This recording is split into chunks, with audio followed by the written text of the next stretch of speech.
Bismillahirrahmanirrahim. Assalamualaikum warahmatullahi wabarakatuh. Sebelum kita melakukan perkuliahan pada kesempatan pagi hari ini, mari sama-sama kita berdoa. Mudah-mudahan kita senantiasa diberikan kekuatan dan kesehatan oleh Allah Subhanahu wa taala. Juga kita diberikan kemudahan dan kelancaran dalam setiap urusan kita. Mari sama-sama kita berdoa sesuai dengan keyakinan masing-masing. Berdoa dipersilahkan.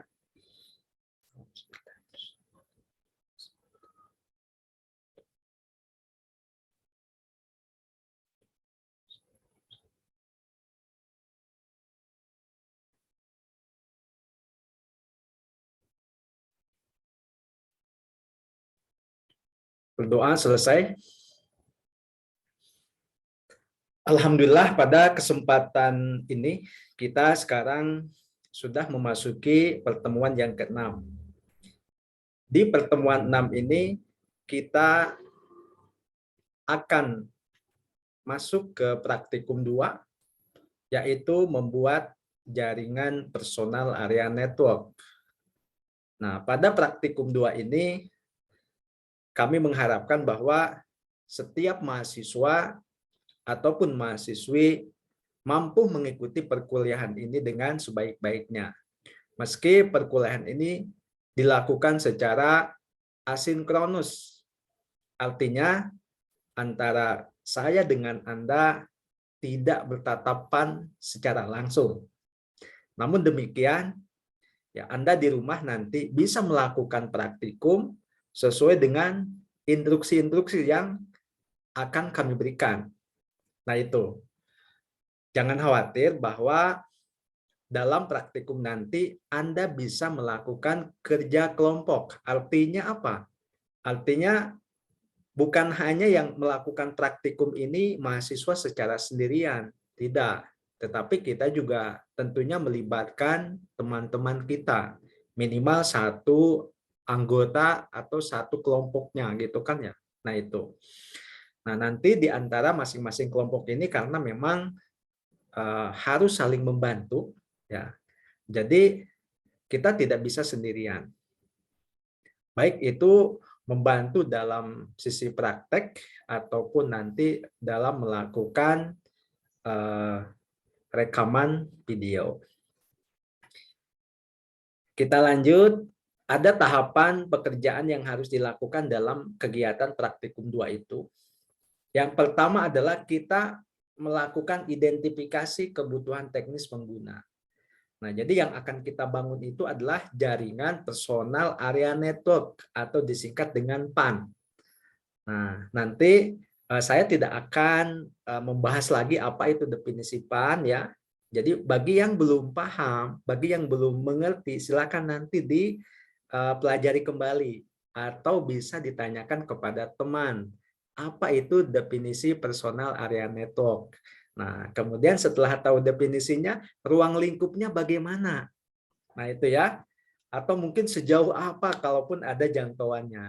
Nah, kemudian ya karena mungkin ruang lingkupnya adalah terbatas gitu kan.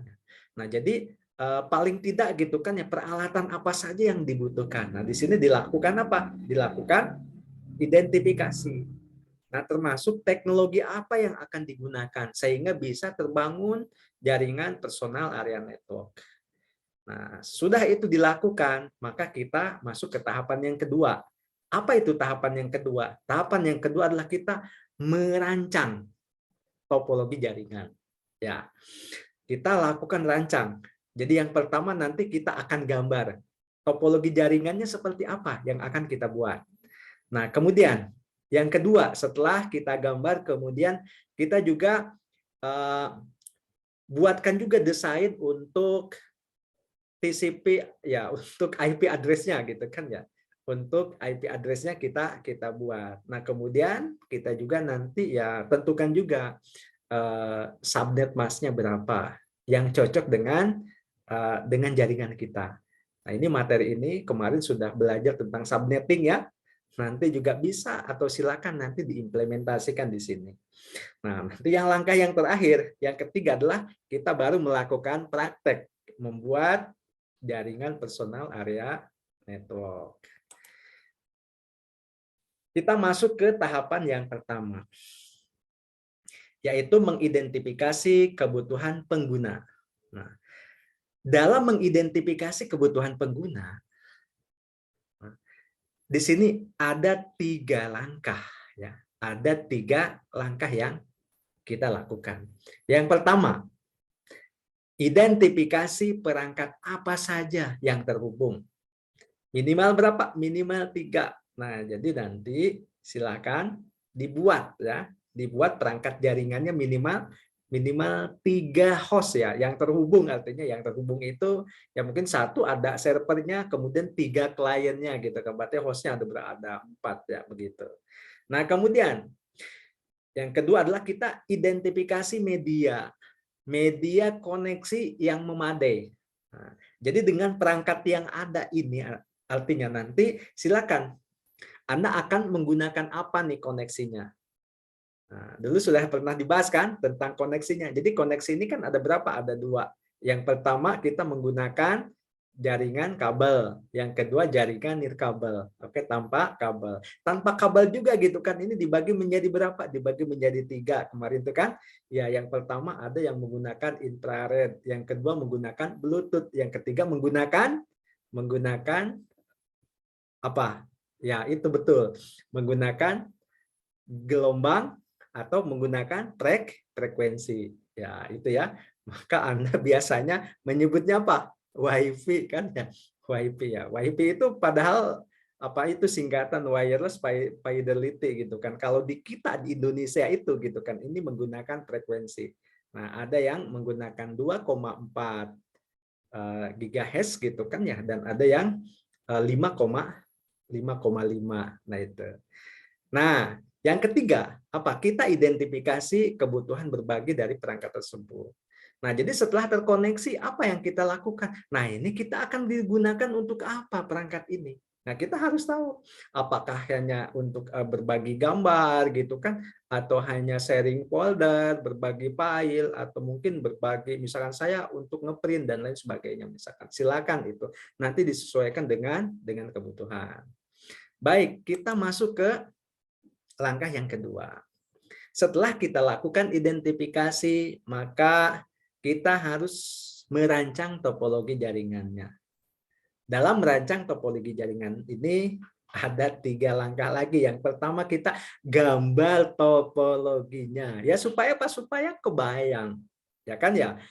Anda yang tidak pernah menggambar gitu kan, nanti Anda sulit untuk ya melakukan eksekusinya. Kita menggambarnya pun tidak bisa, ya bagaimana kita melakukan eksekusinya itu ya. Nah, kemudian yang kedua, kita tentukan IP address-nya untuk masing-masing host. Kemudian kita juga tentukan subnet mask-nya. Nah, ini adalah langkah yang kedua. Nah, kemudian yang ketiga baru kita melakukan praktik. Setelah kita lakukan identifikasi, kemudian kita juga merancang topologinya, baru kita ya prakteknya. Oke, kita praktekkan. Nah, dalam praktek ini nanti ada satu yang berfungsi sebagai server. Nah, servernya mana? Servernya adalah laptop. Jadi servernya menggunakan laptop ya. Oke, tidak menggunakan handphone, tidak menggunakan PC, tidak menggunakan perangkat apapun. Pokoknya laptop itu servernya. Kemudian yang kedua, hubungkan minimal 3 buah klien ke server. Silahkan dihubungkan ya, minimal 3 buah klien. Silahkan kliennya seperti apa? Ya silahkan. Nah, Anda yang tentukan sendiri. Kemudian baru lakukan konfigurasi. Baik di sisi server dan di sisi klien. Ya kemarin walaupun jaringannya sudah connect ya, tapi belum dilakukan konfigurasi, belum disetting dengan benar ya, mungkin saja tidak akan terhubung jaringan tersebut ya. Bisa terhubung itu kalau sudah dilakukan konfigurasi. Oke. Nah, kemudian ya untuk yang menggunakan ini ya gitu kan ya. Jadi buatlah SSID untuk server. Nah, jadi ini menggunakan wireless ya. Jadi servernya ini ada SSID nama mahasiswa ya. Jadi mahasiswa misalkan saya nih, saya adalah Nanang, kemudian underscore misalkan 0308, misalkan 009 12 16 itu adalah NIM saya gitu kan ya ini. Jadi nanti SSID-nya nama Anda underscore NIM. Oke ya. Nah, nanti setelah terhubung, terkoneksi dengan jaringan, nah kemudian Anda lakukan tes koneksi jaringan. Nah, dites apakah jaringan kita sudah terhubung atau belum. Oke. Baik, sampai di sini bisa dipahami ya. Mudah-mudahan bisa dipahami, mudah-mudahan bisa diikuti. Oke, selanjutnya. Nah, jadi ini adalah langkahnya ya, langkah yang harus Anda lakukan. Jadi kita melakukan praktikum ya. Praktikum ini nanti dilaporkannya secara mandiri. Tetapi ya, dalam tugas praktikum ini Anda dapat mendiskusikan dengan teman-teman Anda secara berkelompok. Nah, walaupun pengerjaannya secara berkelompok, ya setiap orang melakukan praktek konfigurasi tetap gitu kan. Jadi setiap orang harus bergantian melakukan praktek konfigurasi. Baik itu di sisi server ataupun di klien. Nah, kemudian pada saat Anda melakukan konfigurasi di server dan di klien, Anda di video. Lebih bagus lagi kalau memang dari tahapannya, misalkan ada tahapan persiapan. Nah, kemudian sudah tahapan persiapan, baru tahap praktek. Setelah itu Anda tahap testing gitu kan ya. Ini dites nih hasilnya. Ya, bagaimana kalau memang kita membuat jaringan ini sudah berhasil? Nah, ini lebih bagus. Nah, selanjutnya yang terakhir baru kita membuat laporan. Kalau biasanya kita membuat lembar informasi di sini, kita tidak perlu membuat lembar informasi karena lembar informasinya diwakili oleh laporan. Apa yang dilaporkan? Yang pertama adalah topologinya gitu kan ya. Ya tentunya mungkin yang pertama sekali adalah alat dan bahan yang digunakan apa saja. Kemudian yang kedua topologi ya itu kan ya. Yang ketiga adalah langkah-langkah konfigurasi jaringannya. Yang keempat adalah hasil konfigurasi server dan klien. Nah, kemudian yang terakhir adalah bagaimana hasil tesnya, hasil tes koneksinya gitu kan ya, dari server ke klien ataupun sebaliknya dari klien ke server. Nah, itu bisa dipahami ya. Oke. Nah, jadi videonya itu saja. Nah, kemudian Anda tidak perlu membuat slide presentasi ya. Tapi kalaupun Anda mau membuat slide presentasi, saya mau membuat laporan khusus nih. Selain laporan Anda laporan praktikum, boleh silahkan. Itu lebih bagus. Nah, yang terakhir, ya, aturan penyajian ya, ini berarti sudah masuk ke pelaporan ya. Jadi seperti biasa gitu kan. Nanti setelah selesai gitu kan Anda membuat laporan kemudian disajikan dalam blog. Nah, aturan mainnya mengacu kepada tugas-tugas sebelumnya. Kemudian terakhir sekali, kapan dikumpulkannya? Dikumpulkan sebelum UTS. Baik, sampai sini bisa dipahami? Oke, mudah-mudahan bisa dipahami ya oleh semuanya. Nah, kemudian saya memberikan ya apresiasi kepada mahasiswa yang memang bisa mengumpulkan ya lebih awal. Nah, ini ya Anda ya harus semangat gitu kan. Syukur kalau bisa dilakukan hari ini juga selesai. Ini adalah lebih bagus. Nah, kemudian kan nanti malam mungkin dibuatkan blognya ya besok berarti sudah selesai bisa dikumpulkan. Oke. Baik, sudah bisa dipahami. Kalau sudah bisa dipahami, silakan nanti Anda lakukan ya praktikum. Nah, ini sesuai dengan instruksi yang sudah saya berikan. Jika memang ada hal-hal yang belum bisa dipahami, begitu kan, silakan putar ulang video ini sampai dengan Anda betul-betul paham. Jika sudah ya lebih daripada 3 kali masih belum paham juga, nanti kita lanjutkan di grup WhatsApp. Baik, sampai sini. Oke, masih semangat semuanya? Semangat ya? Oke, kalau gitu terima kasih.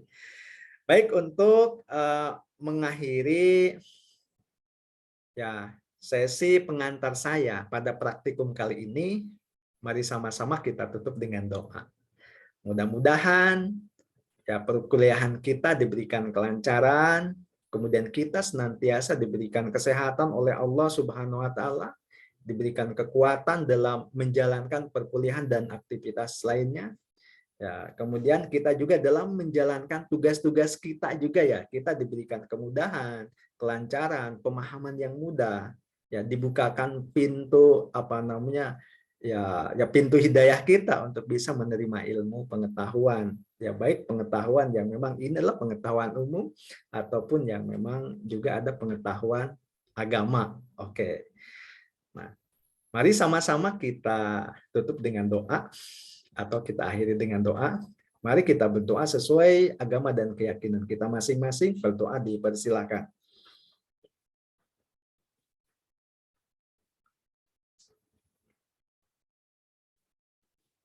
Berdoa selesai. Itu yang dapat saya sampaikan sebagai pengantar pada perkuliahan ya praktikum pada pertemuan ke-6 ini.